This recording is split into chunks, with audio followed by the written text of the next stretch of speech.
അങ്ങനെ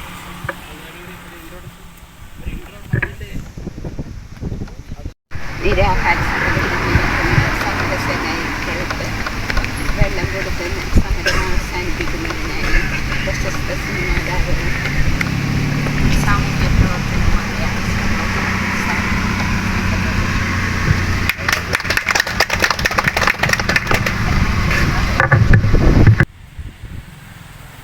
നമസ്കാരം. 526 ദിവസത്തിലേക്ക് കിടക്കുകയാണ് മുനമ്പത്തെ സമരം. നമ്മൾ അന്ന് ഞാൻ വന്നപ്പോൾ ഇതിൽ ആളുകൾ ഉണ്ടായിരുന്നല്ലോ അല്ല, ഇതിലുള്ള പല ആളുകളും ഉണ്ടല്ലോ അല്ലേ? അപ്പൊ നമ്മൾ അന്ന് പറഞ്ഞു വെച്ചിരിക്കുന്ന അന്ന് അവിടെ ആയിരുന്നു അല്ലേ, ആ പള്ളിയുടെ അവിടെ. അപ്പൊ അന്ന് നമ്മൾ പറഞ്ഞു വെച്ചിരുന്ന കാര്യം വഖഫ് അമെൻമെന്റ് ബില്ല് അല്ലേ, അത് പാസ്സാക്കിയാലേ നമുക്ക് ഒരു കാര്യമുള്ളൂ എന്നുള്ള രീതിയിലാണ്, അങ്ങനെയാണ് നമ്മൾ പറഞ്ഞിരുന്നത്. കാരണം നമ്മളതല്ലാത്തൊരു കാരണമാണെന്നും അല്ലേ, സ്വാതന്ത്ര്യത്തിന് മുമ്പ് ഒരു വ്യക്തിക്ക് കൊടുക്കുകയും രാജാവ് കുറച്ച് കൃഷി എന്നുള്ള രീതിയിലാണ് കൊടുത്തത്. അതിനുശേഷം അദ്ദേഹത്തിൻ്റെ മകൻ സിദ്ദിഖ് എന്ന് പറഞ്ഞ ആൾ ഫറൂഖ് കോളേജിന് കൊടുക്കുന്ന സമയത്ത് അദ്ദേഹം ഒരു വഖഫ് എന്നുള്ള വാക്ക് എഴുതി വെക്കുന്നു. വഖഫിൻ്റെ സാധനം അങ്ങനെ കൊടുക്കാൻ പാടില്ല എന്ന് പറയുന്നു. അതേസമയം സ്ഥലം കിട്ടിയ ഫറൂഖ് കോളേജ് നിങ്ങൾക്ക് എല്ലാവർക്കും വിറ്റുന്നു. പിന്നീട് ഇപ്പോൾ ഒരു നിസാർ കമ്മിറ്റി റിപ്പോർട്ട് വന്നപ്പോൾ വഖഫിൻ്റെ എല്ലാ സാധനവും പിടിച്ചെടുക്കണമെന്ന് പറഞ്ഞപ്പോൾ നിങ്ങൾ ആ സാധനം വന്നു എന്നാണ് ഞാൻ മനസ്സിലാക്കുന്നത് അല്ലേ? അങ്ങനെയല്ലേ? ഇതാണ് കഥയുണ്ടായി. അപ്പോൾ ഇപ്പോൾ നിലവിൽ ഞാൻ അന്നും പറയുകയുണ്ടായി, 610 കുടുംബങ്ങളുടെ ഒരു പ്രശ്നമല്ല. ശരിക്കും പറഞ്ഞാൽ എത്രയോ പേർക്ക് എല്ലാ ജാതി മതത്തിൽപ്പെട്ട എല്ലാവരുടെയും സ്വത്തുക്കൾക്ക് ഇതേ പ്രശ്നമുണ്ട്. നമ്മുടെ പ്രശ്നം മാത്രമല്ല ഇത്. നമ്മളെ സംബന്ധിച്ചിടത്തോളം നമ്മളെ കേരളത്തിൽ വരുന്നതുകൊണ്ട് നമ്മളിത് ഡിസ്കസ് ചെയ്യുന്നതേ ഉള്ളൂ കേട്ടോ. അപ്പോൾ ഇതിൽ കാര്യം 1995 അവരൊരു നിയമം പാസ്സാക്കിയിരുന്നു. വഖഫിൻ്റെ സാധനമാണ് എന്ന് പറഞ്ഞുകൊണ്ട് ഏത് സ്വത്ത് വരികയാണെങ്കിലും അതുമായി ബന്ധപ്പെട്ട വിഷയം വഖഫ് ബോർഡിൽ തന്നെ പരിഹരിക്കണം. അത് കോടതി പോകാൻ പറ്റില്ല എന്നുള്ളതായിരുന്നു യഥാർത്ഥ വിഷയം. അല്ലെങ്കിൽ ഇപ്പോൾ നമുക്ക് അവകാശ സർട്ടിഫിക്കറ്റ് ആണെങ്കിലും അതും, അല്ലെങ്കിൽ 1947 ആഗസ്റ്റ് 15 ഇന്ത്യ സ്വതന്ത്രമായ സമയത്ത് നമ്മുടെ പാട്ടക്കരാറെല്ലാം അല്ലേ റദ്ദാക്കിയതാണ്. അതൊക്കെ എല്ലാവർക്കും അറിയാവുന്ന കാര്യമാണ്. അപ്പോൾ രാജാവ് കൊടുത്തൊരു സാധനം, രാജാവ് എന്ന് പറയുന്നത് 1947 ആഗസ്റ്റ് 15 മുതൽ സർക്കാരാകുമ്പോൾ അങ്ങനെ മകനെ കൊടുക്കാനുള്ള ഓർഡർ ഇല്ലെന്നിരിക്കെ അവിടെ ശരിക്കും നേരിട്ട് ഇതുമായി ബന്ധമില്ല. അപ്പോൾ എന്തായാലും മാത്രമല്ല 95 മുതലാണ് ഒരു നിയമം വരുന്നുള്ളൂ.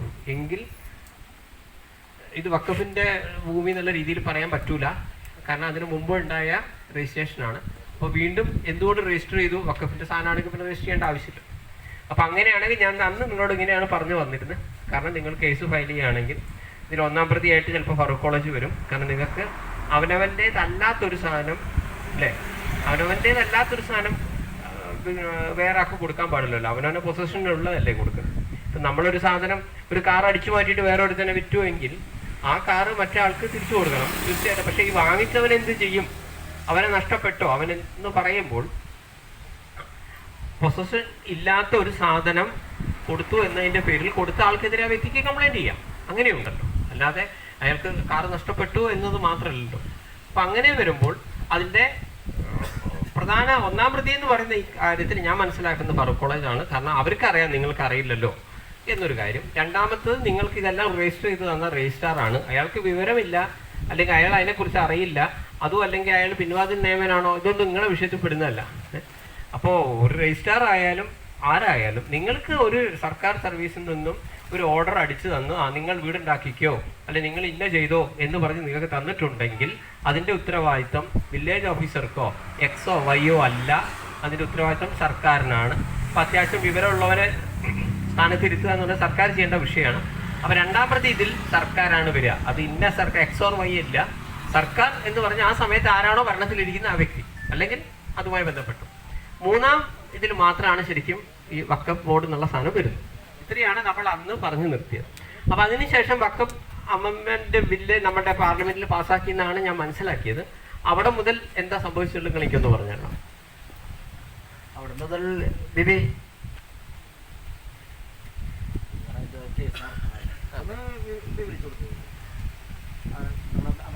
അമെൻമെന്റ് ബില്ല് അവിടെ പാസ്സാക്കിയെങ്കിലും എന്താ ഉണ്ടായത്? പാസ്സാക്കി അതിൻ്റെ പ്രാബല്യത്തിൽ വന്നിട്ടില്ല. ചട്ടങ്ങളുടെയൊക്കെ ചട്ടങ്ങളെ പതിപ്പിക്കും മറ്റേ മുസ്ലിം ലീഗ് എല്ലാവരും കൊണ്ടേക്കും സുപ്രീം കോടതിയിൽ ഫയൽ ചെയ്തേക്കണ കാരണം അത് ഇതുവരെ ചട്ടങ്ങളായിട്ടില്ല.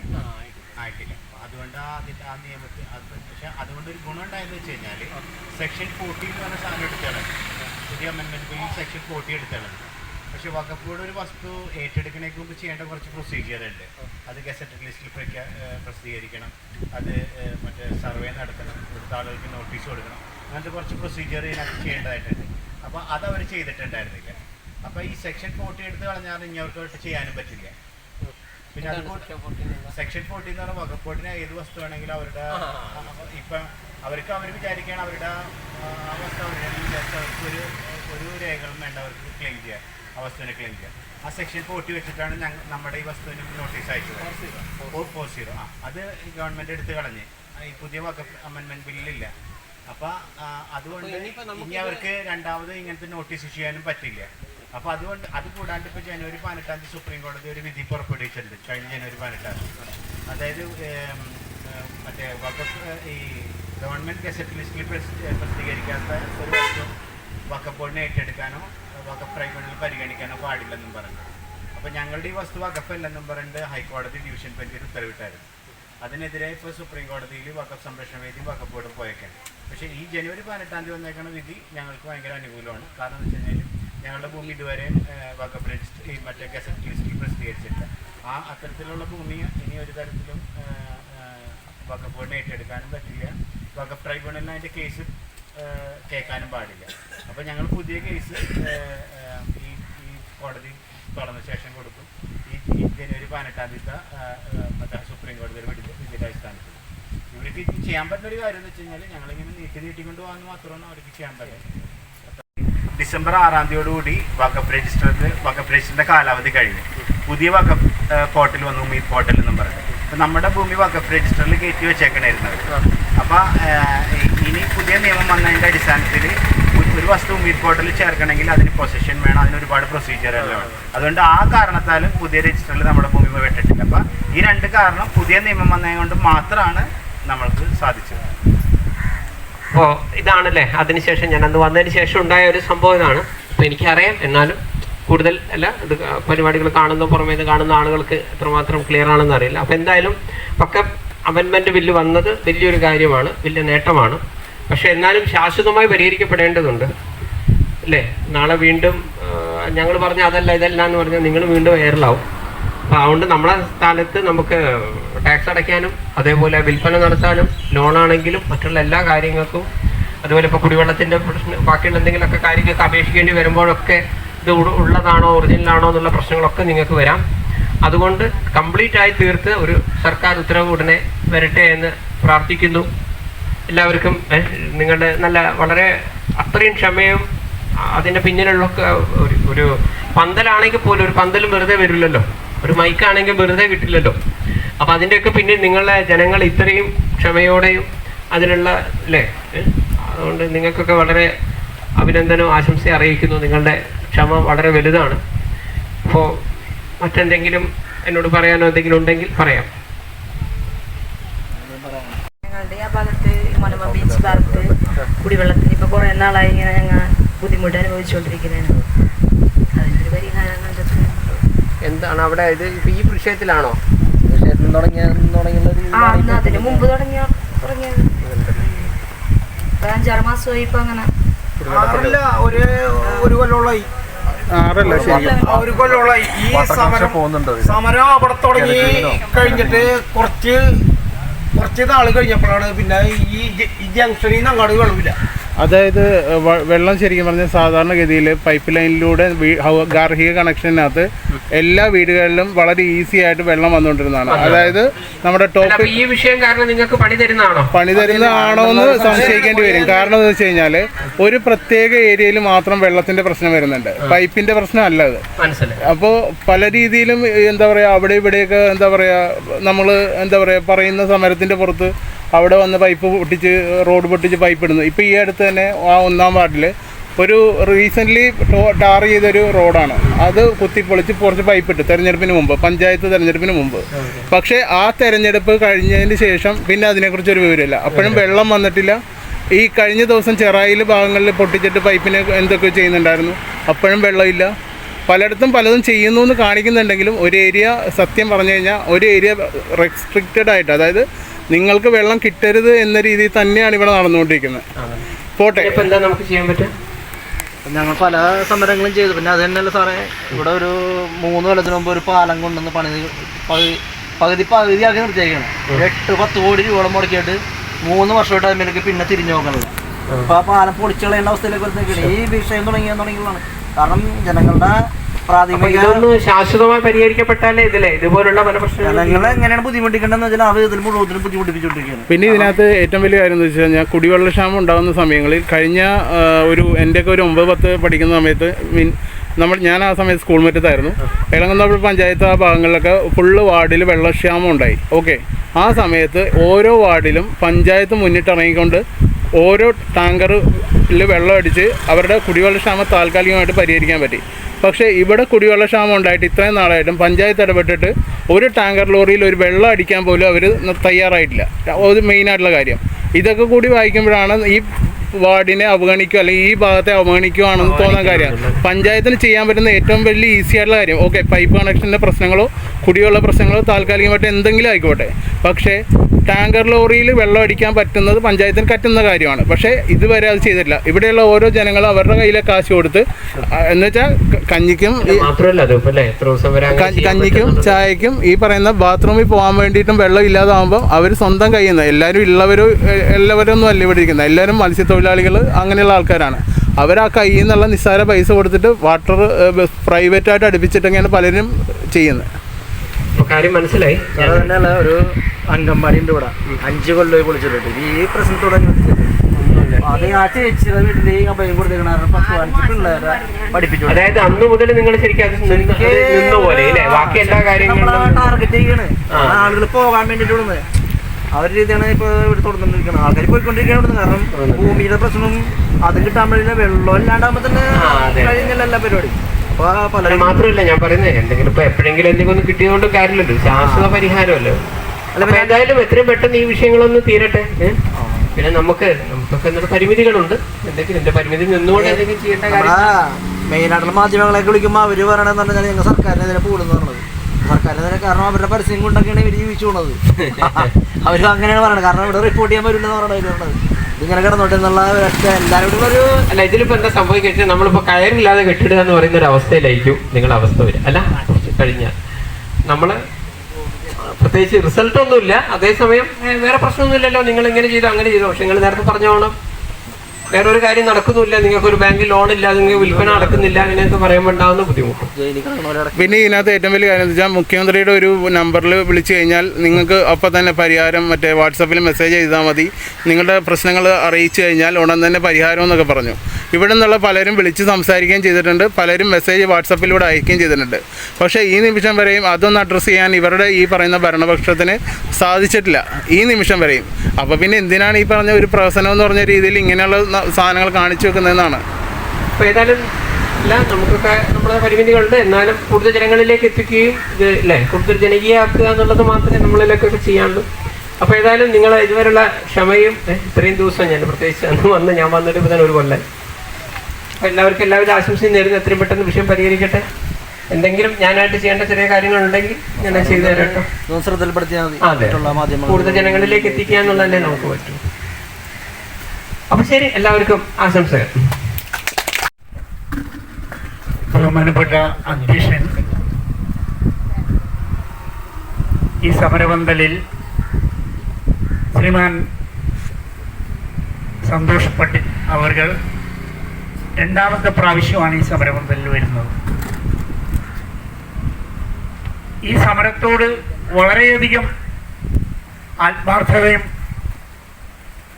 ഈ തീരദേശത്ത് ജീവിക്കുന്ന പാവപ്പെട്ട മത്സ്യത്തൊഴിലാളികളോടുള്ള കൂറ് സ്നേഹം ഇത് പ്രകടിപ്പിക്കാൻ വേണ്ടിയാണ് അദ്ദേഹം, വളരെ തിരക്കുള്ള വ്യക്തിയായിട്ട് പോലും കോഴിക്കോട്ടുകാരനായ അദ്ദേഹം കോഴിക്കോട് നിന്ന് നമ്മളുടെ ഈ പ്രദേശത്ത് വന്ന് ഈ സമരപന്തലിൽ വന്ന് ഇതിനോട് യോജിച്ച് നമുക്ക് വേണ്ട നിർദ്ദേശങ്ങൾ തരാനായിട്ടുള്ള മനസ്സ് അദ്ദേഹത്തിനുണ്ടായിരുന്നു. നാം വളരെയധികം സന്തോഷിക്കുന്നു. ഇന്ന് ഇവിടെ പറഞ്ഞ കാര്യങ്ങൾ വെച്ച് നോക്കിയാൽ ഈ സമരം തുടങ്ങിയതിന് ശേഷമാണ് ഇവിടെ കുടിവെള്ളം സുതാര്യമായിട്ട് കിട്ടാത്ത ഒരവസ്ഥ ഉണ്ടായത്. അപ്പോൾ ഗവൺമെന്റും ഇതിന് പുറകിൽ പ്രവർത്തിക്കുന്ന ചില ദുരൂഹ ശക്തികളും കൂടി ഒന്നിച്ചു നിന്നുകൊണ്ട് ഇവിടെ താമസിക്കുന്ന ഈ ജനങ്ങളെ നമ്മൾ സിനിമയിലൊക്കെ കാണാറുണ്ട്. വലിയ കോടീശ്വരന്മാർ, കോർപ്പറേറ്റ് ആളുകൾ വന്ന് ഒരു പ്രദേശം മുഴുവനും വലിയ മാളുകൾ പണിയാനായിട്ട് ആ പ്രദേശം എടുത്ത് ആ പ്രദേശത്ത് താമസിക്കുന്ന ജനങ്ങളെ ഗുണ്ടകളെ ഉപയോഗിച്ച് തല്ലി അവരവിടെ നിന്ന് മാറ്റി ആ സ്ഥലം കൈയടക്കുക എന്നുള്ളത്. ആ ഒരു രീതിയിലേക്കാണോ ഈ ഗവൺമെന്റും ഇതിൻ്റെ പുറകിൽ പ്രവർത്തിക്കുന്ന ചില ദുരൂഹ ശക്തികളും പോകുന്നതെന്ന് പോലും നാം സംശയിക്കേണ്ടിയിരിക്കുന്നു. ഒരു കാര്യം സത്യമാണ്, എത്ര നീണ്ടു പോയാലും ഇതൊരു അവകാശമാണ്. ഈ ഭൂമിയിൽ നിൽക്കുന്ന ജനങ്ങളുടെ അവകാശമാണ്. വർഷങ്ങളായി ഇവിടെ താമസിക്കുന്ന, ഈ കടലിനോട് മല്ലടിച്ച് കടലിനോട് പൊരുതി ജീവിക്കുന്ന ഈ പാവപ്പെട്ട തൊഴിലാളികളുടെ ആ കുടുംബം അവരുടെ മണ്ണ് വിട്ട് എത്ര ത്യാഗം സഹിച്ചാലും എന്തെല്ലാം പ്രശ്നങ്ങൾ ഉണ്ടായാലും ഈ മണ്ണ് വിട്ടവർ പോകില്ല എന്നുള്ളതിൽ യാതൊരു സംശയവുമില്ല. ഈ സമരം എത്ര ദിവസം നീണ്ടു നിന്നാലും ഈ അവകാശങ്ങൾ നേടിയെടുക്കാതെ ഈ മണ്ണിൽ ജീവിച്ച ഈ പാവപ്പെട്ട ജനങ്ങൾ ഇവിടം വിട്ട് പോകില്ല. ഈ സമരത്തിൽ നിന്ന് ഒരു മാറ്റവും ഉണ്ടാവില്ല എന്നുള്ളതിൽ യാതൊരു സംശയവുമില്ല. ഇന്ന് മുനമ്പം എന്ന് പറഞ്ഞാൽ ഇന്ന് പാർലമെന്റിൽ വരെ അറിയപ്പെടുന്ന ഒരു പഞ്ചായത്തിലെ ഒരു കുഗ്രാമമായ ഒരു ഗ്രാമം അതിന്ന് പാർലമെന്റിൽ അറിയുന്നു, ഇന്ത്യൻ പ്രധാനമന്ത്രി അറിയുന്നു.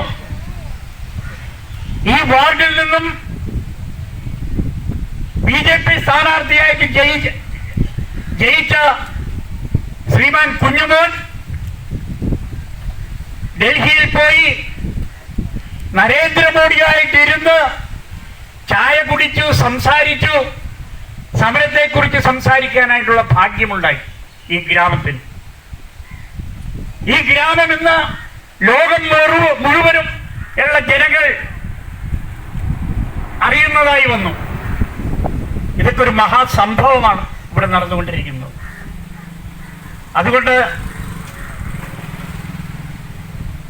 ഈ സമരത്തിന് ഐക്യദാർഢ്യം പ്രഖ്യാപിക്കാനായിട്ട് ഇവിടെ വന്ന ശ്രീമാൻ സന്തോഷ് പണ്ഡിറ്റ് അവർക്ക് ആയിരം അഭിനന്ദനങ്ങളും നന്ദിയും അറിയിച്ചുകൊണ്ട് ഞാൻ നിർത്തുന്നു. നന്ദി, നമസ്കാരം. 526 ദിവസം റിലേ നിരാഹാരം സമരത്തിനിരിക്കുന്ന ശശിക്കും ലിൻസിനും ഏറെ സ്നേഹത്തോടെ നന്ദി പറയുന്നു. അതോടൊപ്പം തന്നെ ഈ സമരപ്പന്തൽ സന്ദർശിച്ച് നമുക്ക് ഐക്യദാർഢ്യം ആശംസിക്കാനായി ഇത്രയും ദൂരം യാത്ര ചെയ്ത ഇവിടെ വന്നു ചേർന്ന പ്രശസ്ത സിനിമാ താരവും സാമൂഹിക പ്രവർത്തകനുമായ സന്തോഷ് പണ്ഡിറ്റ് സാറിനും ഏറെ സ്നേഹത്തോടെ ഈ സമരസമിതിയുടെ പേരിൽ നന്ദി പറയുന്നു.